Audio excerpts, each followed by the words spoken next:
ഇന്ന് നമ്മുടെ മുൻപിലേക്ക് വരുന്ന ഏറ്റവും പ്രധാനപ്പെട്ട ആദ്യത്തെ വാർത്തയായി വരുന്നത് ഗവർണറുടെ നടപടികളും ഈ ഗവർണറുടെ ഈ വിചിത്രമായ പെരുമാറ്റത്തിന് പുറകിലെ രാഷ്ട്രീയവും ഒക്കെയാണ് കേരളം കഴിഞ്ഞ കുറേ ദിവസങ്ങളായി ചർച്ച ചെയ്യുന്നത്. ഇന്നലെ അതിൻ്റെ ഏറ്റവും പീക്കിലെത്തുന്ന ഒരു കാഴ്ചയാണ് നമുക്ക് കാണാൻ കഴിഞ്ഞത്. കൊല്ലം ജില്ലയിൽ നിലമേലിൽ റോഡരികിൽ കുത്തിയിരിക്കുന്ന ഗവർണറെ നമ്മൾ കേരളം കണ്ടു. SFIക്കാരുടെ കരിങ്കൊടി പ്രതിഷേധത്തിന് എതിരെയാണ് ഗവർണർ അവിടെ കുത്തിയിരുന്നത്. ഈ SFI പ്രവർത്തകർക്ക് നേരെ ഗവർണർ ആക്രോശിച്ചുകൊണ്ട് അടുക്കുന്നത് നമ്മൾ കണ്ടതാണ്. ഒപ്പം തന്നെ പോലീസുകാർക്ക് നേരെ തട്ടിക്കയറുന്നു. ഒടുവിൽ ഈ റോഡരികിൽ ഗവർണർ ഇരിക്കുന്ന ഒരു കാഴ്ച. പക്ഷേ ഗവർണർ പറഞ്ഞൊരു കാര്യമുണ്ട്. ഗവർണർ ഇന്നലെ പറഞ്ഞത് എൻ്റെ വണ്ടിക്ക് മുന്നിലേക്ക് SFI പ്രവർത്തകർ ചാടുകയായിരുന്നുവെന്നാണ്. എൻ്റെ വണ്ടിക്ക് നേരെ ആക്രമിക്കാൻ വന്നു, അതുകൊണ്ടാണ് ഞാൻ ഇറങ്ങി അവർക്ക് നേരെ തട്ടിക്കയറിയതെന്നാണ് ഗവർണർ പറഞ്ഞത്. പക്ഷേ ദൃശ്യങ്ങളിൽ അത് കള്ളമാണെന്ന് വളരെ വ്യക്തമായി തെളിയുന്നത് നമ്മൾ കണ്ടതാണ്. റോഡരികിൽ നിന്നുകൊണ്ടാണ് SFI പ്രവർത്തകർ കരിങ്കൊടി കാണിക്കുന്നത്. അതിന് നേരെ ഇറങ്ങി ഗവർണർ പ്രകോപനം സൃഷ്ടിക്കുകയായിരുന്നു. ഒരു പ്രതിഷേധത്തിന് നേരെ, ജനാധിപത്യ രീതിയിലുള്ള ഒരു പ്രതിഷേധത്തിന് നേരെ ഗവർണറെ പോലുള്ള ഉത്തരവാദിത്തപ്പെട്ട പദവിയിലിരിക്കുന്ന ഒരു വ്യക്തി ഇങ്ങനെയാണോ പെരുമാറേണ്ടത് എന്നതാണ് ഇന്നലെ കേരളം ചോദിച്ച ഏറ്റവും പ്രധാനപ്പെട്ട ചോദ്യം. ആ ചോദ്യത്തിൻ്റെ ഉത്തരം ഗവർണർ അത് അറിയാതെ ചെയ്തതല്ല. അതിൻ്റെ പുറകിൽ കൃത്യമായ ഒരു രാഷ്ട്രീയമുണ്ട്.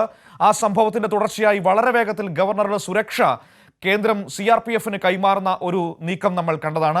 അപ്പോൾ ഇതിൻ്റെയൊക്കെ പുറകിൽ എന്താണെന്ന് നമുക്കറിയേണ്ടതുണ്ട്. നൃപൻ തിരുവനന്തപുരത്ത് നിന്ന് നമ്മളോടൊപ്പം ചേരുകയാണ് വാർത്തയുടെ സമഗ്രമായ വിവരങ്ങളുമായി. Nripan, good morning. Good morning Manu. Nripan, ഗവർണറുടെ വിചിത്രമായ നടപടികളും ചെയ്തികളുമൊക്കെയാണല്ലോ കഴിഞ്ഞ കുറേ നാളുകളായി കേരളം വളരെ ഗൗരവതരമായി ചർച്ച ചെയ്യുന്നത്. അതിൻ്റെ ഒരു ഏറ്റവും മോശപ്പെട്ട ഒരു സാഹചര്യം നമ്മൾ ഇന്നലെ കാണുകയുണ്ടായി. റോഡരികിൽ കുത്തിയിരിക്കുന്ന ഒരു ഗവർണർ, ഒരു പക്ഷേ രാജ്യത്തിൻ്റെ ചരിത്രത്തിൽ തന്നെ ആദ്യമായിട്ടായിരിക്കാം ഒരു ജനാധിപത്യപരമായ പ്രതിഷേധത്തിന് നേരെ ഈ രീതിയിൽ പക്വതയില്ലാതെ ഒരു ഗവർണർ പ്രതികരിക്കുന്നത് നമ്മൾ കാണുന്നത്. അതിൻ്റെ തുടർച്ചയായി ഗവർണറുടെ സുരക്ഷ കേന്ദ്രസേനയ്ക്ക് കൈമാറുന്നതടക്കം നമ്മൾ കണ്ടു. ഇതൊന്നും ഒരു നിമിഷം കൊണ്ട് ചെയ്ത കാര്യമല്ല എന്നത് വ്യക്തമാണ്. അപ്പോൾ അതിൻ്റെ പുറകിൽ കൃത്യമായ ഒരു ആസൂത്രണമുണ്ട്, രാഷ്ട്രീയ തിരക്കഥയുണ്ട്. അതിനെക്കുറിച്ചാണ് നമുക്ക് സംസാരിക്കേണ്ടത്.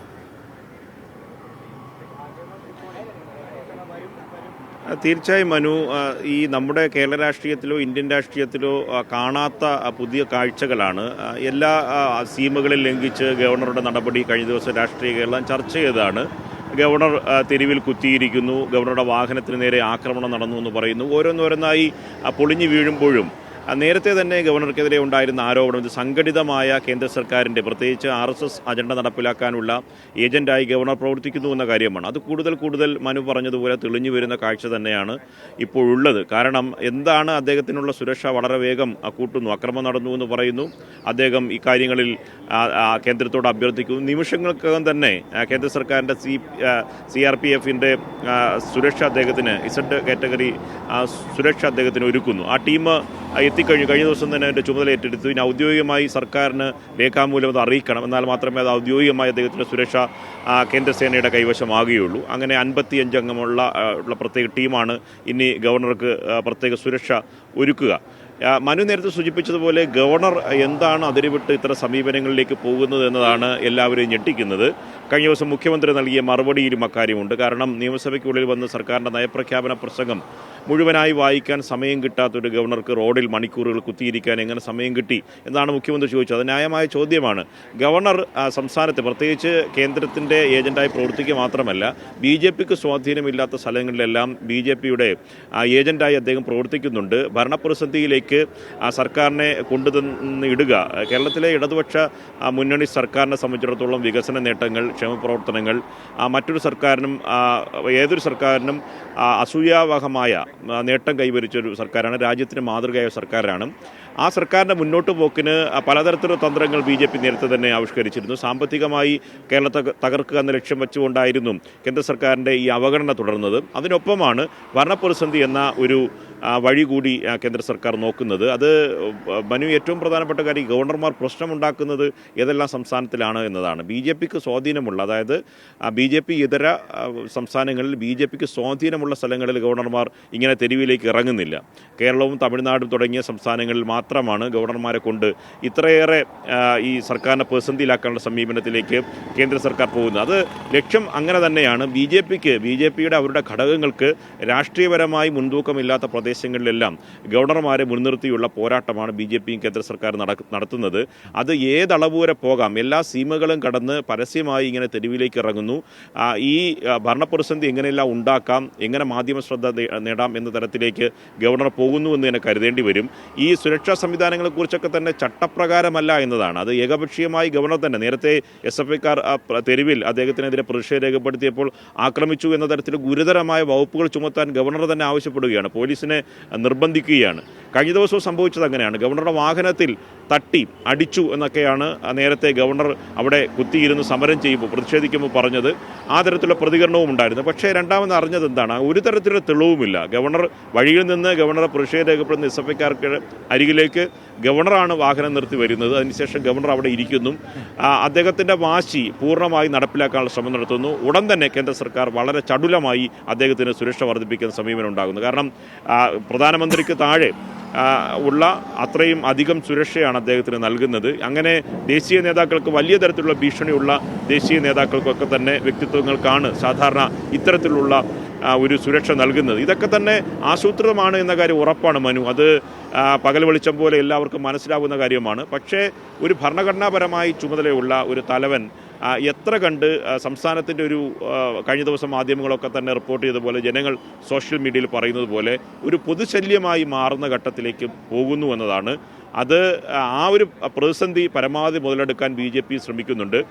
ഏറ്റവും പ്രധാനപ്പെട്ട കാര്യം ഇതിനൊപ്പം ഗവർണർ സർക്കാരിനെ പ്രതിസന്ധിയിലാക്കുന്നു എന്ന് മനസ്സിലാക്കുമ്പോഴൊക്കെ അതിനൊപ്പം നിൽക്കുന്ന സമീപനം കേരളത്തിലെ പ്രതിപക്ഷം സ്വീകരിക്കുന്നു. അതാണ് കഴിഞ്ഞ ദിവസം മുഖ്യമന്ത്രി പറഞ്ഞത്. പ്രതിപക്ഷ നേതാവ് VD സതീശനും ഗവർണർക്ക് ഒരേ ഭാഷയാണ്. ഉന്നത വിദ്യാഭ്യാസ മേഖലയിലെ കാവ്യവൽക്കരണത്തിനെതിരെ സംഘപരിവാർ അജണ്ട നടപ്പിലാക്കുന്ന ഗവർണർക്കെതിരെ പ്രക്ഷോഭത്തിലാണ് SFIയും ഇടതുപക്ഷ പ്രസ്ഥാനങ്ങളും. അതിൽ KSUവിനോ അവരുടെ പ്രതിപക്ഷ സംഘടനയ്ക്കോ ഒരു തരത്തിലുള്ള അഭിപ്രായവുമില്ല. മറിച്ച് സമാനമായി കേന്ദ്രത്തിൻ്റെ അവഗണനയ്ക്കെതിരെയുള്ള അഭിപ്രായങ്ങൾ എല്ലാം സംസ്ഥാന സർക്കാരിൻ്റെ മുന്നിൽ പഴിചാരുക. ഗവർണർ ഏതെങ്കിലും തരത്തിൽ സർക്കാരിനെ പ്രതിസന്ധിയിലാക്കുന്നുണ്ട് എങ്കിൽ അതിനൊപ്പം നിൽക്കുക, ചേർന്ന് പോവുക എന്ന സമീപനം കേരളത്തിലെ പ്രതിപക്ഷം സ്വീകരിക്കുന്നുമുണ്ട്. വരും ദിവസങ്ങളിൽ ഈ കേരള രാഷ്ട്രീയത്തിൽ നേരത്തെ സമാനതകളില്ലാത്ത കാഴ്ച എന്ന് പറയാൻ കാരണം അതാണ്. ഇനി ഏതളവ് വരെ ഗവർണർ പോകുമെന്ന് പറയാൻ കഴിയില്ല. കാരണം നമ്മുടെയൊക്കെ അനുഭവത്തിൽ മനുവിനൊക്കെ അറിയാം, ഗവർണർ സാധാരണ പൊതുപരിപാടിയിൽ സംസ്ഥാനത്തൊരു ഗവർണർ ചുമതലയേറ്റാൽ പൊതുവിഷയങ്ങൾ ഗവർണർ പ്രതികരിക്കാറില്ല. ഭരണഘടനാപരമായോ സാങ്കേതികമായോ എന്തെങ്കിലും വിഷയമുണ്ടെങ്കിൽ പരസ്യമായോ അല്ലെങ്കിൽ സർക്കാരിൻ്റെ മന്ത്രിമാരെ വിളിച്ചു വരുത്തി വിശദീകരണം ചോദിക്കുന്നത് അദ്ദേഹത്തിൻ്റെ ഭരണഘടനാപരമായ ഉത്തരവാദിത്തമാണ്. തെരുവിലിറങ്ങി മാധ്യമങ്ങളെ മുക്കിന് കാണുന്ന ഒരു ഗവർണറായിരുന്നു ആരിഫ് മുഹമ്മദ് ഖാൻ. ആ സമീപനം സ്വീകരിച്ചു. സർക്കാരിനെ ആരോപണങ്ങൾ ഉന്നയിക്കുകയല്ല, കേരളത്തിലെ BJP അധ്യക്ഷൻ ഉന്നയിക്കുന്നതിനേക്കാൾ വളരെ രാഷ്ട്രീയമായ ആരോപണം ഉന്നയിക്കുക, വ്യക്തിപരമായി മന്ത്രിമാരെയും മുഖ്യമന്ത്രിയെയും പേരെടുത്ത് വിമർശിക്കുക, അദ്ദേഹത്തെ ബാധിക്കാത്ത വിഷയങ്ങളിൽ പോലും, അദ്ദേഹത്തിന് മുന്നിൽ പരാതി വരാത്ത വിഷയങ്ങളിൽ പോലും അദ്ദേഹം പൊതു അഭിപ്രായം BJPയുടെ സംസ്ഥാന പ്രസിഡന്റ് പറയുന്നത് പോലെ പൊതു അഭിപ്രായം പറയുക, വാർത്താ സമ്മേളനം വിളിക്കുക, എല്ലാ സ്ഥലത്തു നിന്ന് മാധ്യമങ്ങളെ കണ്ട് പ്രതികരിക്കുക, പരമാവധി പ്രകോപനത്തിലേക്കുള്ള വഴി ഗവർണർ തന്നെ ഒരുക്കിയിരുന്നു. നേരത്തെ SFI നടത്തിയ സമരത്തിനുള്ളിലേക്ക് രാത്രി ഗവർണർ തന്നെ ഇറങ്ങുന്നു, അദ്ദേഹത്തിൻ്റെ വാഹനത്തിനെ അടിച്ചു എന്നത് പറഞ്ഞിട്ട് ഗവർണർ തന്നെ ചാടി പുറത്തിറങ്ങുന്നു, അവിടെ പ്രതികരിക്കുന്നു. വീണ്ടും അദ്ദേഹം വിമാനത്താവളത്തിൽ വന്ന് വീണ്ടും പ്രതികരിച്ച ശേഷമാണ് അദ്ദേഹം മടങ്ങിപ്പോയത്. അങ്ങനെ എല്ലാ സമീപനങ്ങളും അദ്ദേഹം സ്വീകരിക്കുന്നുണ്ട്. അതെല്ലാം കടന്ന് ഏത് അളവ് വരെ ഗവർണർ പോകുമെന്ന് നമുക്കാർക്കും മുൻ നിശ്ചയിക്കാൻ കഴിയാത്ത തരത്തിലേക്ക് ഒരു ഗവർണർ പോകുന്നു. അതിനെ നിയന്ത്രിക്കാൻ കേന്ദ്ര സർക്കാർ തയ്യാറാകുന്നില്ല. അതിനുവേണ്ട എല്ലാ ഒത്താശയും കേന്ദ്ര സർക്കാരിൻ്റെ ഭാഗത്തുനിന്ന് ഉണ്ടാകുന്നു എന്നതിൻ്റെ തെളിവാണ് കഴിഞ്ഞ ദിവസം അദ്ദേഹത്തിന് വേഗം ഈ 24 മണിക്കൂർ പോലും കഴിയുന്നതിന് മുമ്പ് ഒരു പ്രശ്നം ഉണ്ടാകുന്നു, സംഭവം ഉണ്ടാകുന്നു, അത് റിപ്പോർട്ട് ചെയ്യാനുള്ള സമയം അത് എങ്ങനെയാണെന്ന് ഔദ്യോഗികമായി പരിശോധിക്കുന്ന സമയക്രമം പാലിക്കുന്നതിന് മുമ്പ് തന്നെ സംസ്ഥാന സർക്കാരിനോട് പോലും വിശദീകരണം ചോദിക്കാതെ അദ്ദേഹത്തിന് സുരക്ഷ വർദ്ധിപ്പിക്കുന്നത്. ഇനി എന്തൊക്കെയാണ് ചെയ്യാൻ പോകുന്നതെന്ന കാര്യം ഒരു തരത്തിലും പ്രവചിക്കാൻ കഴിയാത്ത അവസ്ഥയിലേക്ക് ഗവർണർ നടപടികൾ പോകുന്നുണ്ട്. ഇതൊക്കെ ജനം കാണുന്നുണ്ട്. നേരത്തെ തന്നെ സർക്കാർ ആരോപിച്ചിരുന്നത്, പ്രത്യേകിച്ച് ഇടതുമുന്നണി ആരോപിച്ചിരുന്നത് ഗവർണർ കേന്ദ്ര സർക്കാരിൻ്റെ ഏജന്റായി പ്രവർത്തിക്കുന്നു എന്നതാണ്. അത് ബലപ്പെടുന്ന അവസ്ഥയിലേക്കാണ് കാര്യങ്ങൾ പോകുന്നത്. മനു. ശരി, നിർഭനാണ് തിരുവനന്തപുരത്ത് നിന്ന് ഈ സമഗ്രമായ വിവരങ്ങൾ നമുക്ക് പങ്കുവച്ച് നൽകിയത്. അതായത് ഗവർണറുടെ പ്രവൃത്തികൾ, അതിൻ്റെ പുറകിലെ രാഷ്ട്രീയം, ഒപ്പം തന്നെ ഗവർണറുടെ സുരക്ഷ കേന്ദ്രസേനയ്ക്ക് കൈമാറിയതടക്കമുള്ള കാര്യങ്ങൾ.